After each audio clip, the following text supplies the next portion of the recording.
आज मोहोळ विधानसभेचे आमदार म्हणून राजाभाऊ खरे यांची 23,202 मतांनी निवड झाली। खरं तर जेवढे मानाव एवढे आभार सर्वसामान्य जनतेचे, तसेच मोहोळ तालुका बचाव संघर्ष समितीचे जेवढे मानाव एवढे आभार कमी आहेत। कारण का तर ही निवडणूक खरं तर सर्वसामान्य जनतेने निवडणूक हातात घेतली होती आणि त्यामध्ये राजू खरे यांचा विजय झाला।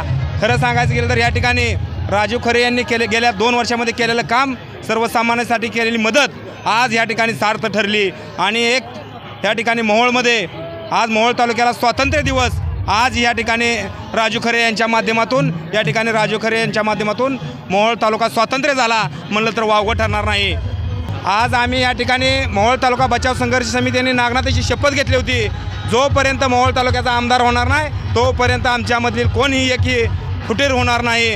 खरं तर या ठिकाणी मोहोळ तालुक्याचे नेते दीपक गायकवाड मेंबर यांच्या मार्गदर्शनाखाली ही संघर्ष समिती स्थापन झाली आणि ती समिती दीपक मेंबर गायकवाड यांनी लास्टपर्यंत नेण्याचं काम केलं आणि त्याचा विजय आज एवढ्या मोठ्या प्रमाणात आज तुम्ही पाहत असाल। सर्वसामान्य जनता मोहोळ तालुक्यामधले अतिशय खुश झालेले आहे आणि अनगर व अनगर बारावाड्यामधील देखील लोक या ठिकाणी खुश झालेले आहेत। अक्कल शून्य माणसांनी या ठिकाणी कुठल्या गोष्टीने आमच्यावर टीका टिप्पणी केली, परंतु त्या सर्वसामान्य जनतेनं दावून दिलं की बाबा ही अक्कलशून्य माणसं आहेत का कोण अक्कलशून्य माणसं आहेत। या ठिकाणी सर्वसामान्य जनतेने मोहोळमधल्या दावून दिलं।